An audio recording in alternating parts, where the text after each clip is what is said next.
Welcome back to another terrifying true story. There is a psychological phenomenon known as the third man factor, where people under extreme stress or isolation report feeling a companion beside them that they cannot see. But when you are traveling alone, staying in a cookie-cutter highway motel, that unseen companion isn't a trick of your mind. It's a trick of the room. My name is Ethan. Last autumn, I was on a grueling cross-country drive from Denver to Seattle. Around 1:30 a.m., a blinding rainstorm hit the mountain pass, reducing visibility to almost zero. Exhausted and white-knuckling the steering wheel, I pulled off at the first sign of civilization, a flickering neon sign for a retro, two-story motel tucked against the pine trees. The night clerk didn't say a word as he handed me the key plastic card for room 311. I dragged my duffel bag up the exterior concrete stairs, unlocked the door, and was greeted by the suffocating smell of stale tobacco and old floral carpet. It was the quintessential liminal space, sterile, outdated, and entirely empty. I stripped down to my t-shirt, collapsed onto the stiff mattress, and flipped on the old, bulky tube television bolted to the dresser opposite the bed. I needed some background noise to drown out the aggressive rhythm of the rain pelting the glass. The TV screen crackled to life, but it didn't play a standard cable channel. It was stuck on the motel's internal promotional loop, a silent, low-resolution broadcast showing static images of the lobby, the empty vending machine alcove, and the dark parking lot outside. I reached for the remote to change the channel, but the plastic buttons were completely unresponsive. I sighed, letting my head sink into the flat pillow, deciding the low hum of the static was good enough to sleep to.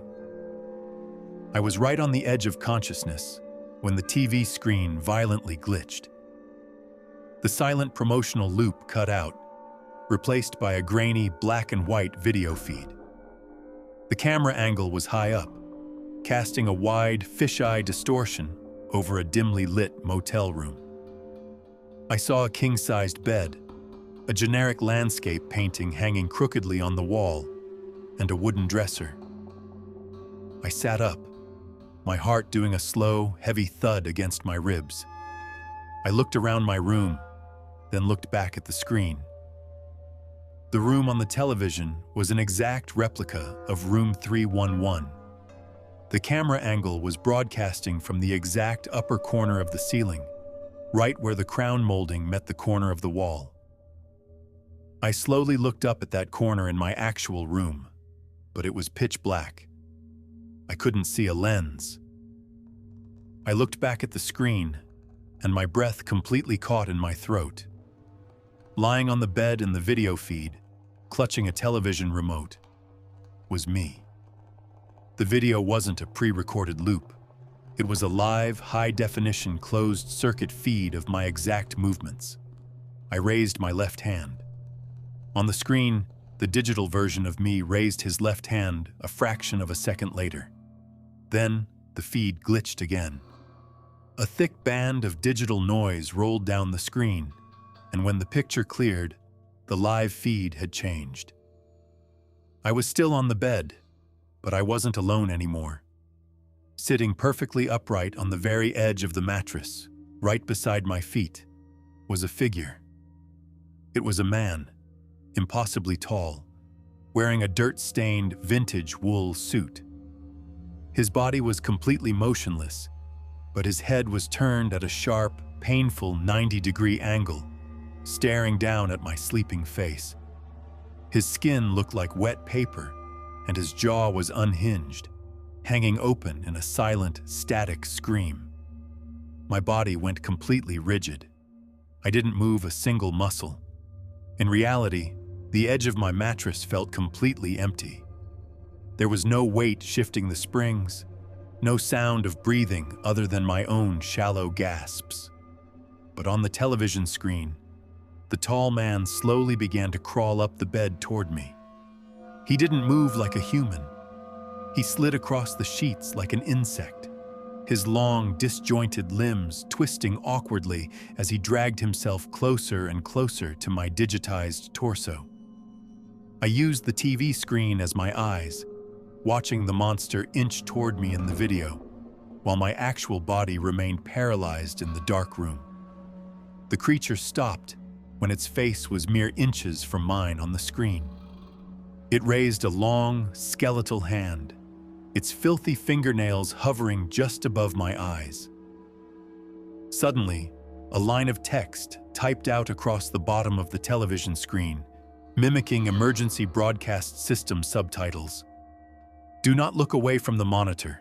If you turn around, the transmission becomes permanent." At that exact microsecond, a freezing, ice-cold breath brushed against my actual, real-world cheek. It smelled intensely of stagnant water and old, buried earth. The air temperature in room 311 plummeted to freezing, my breath pluming into thick white clouds in the dark. I kept my eyes locked dead center on the television screen, refusing to look at the empty space beside me.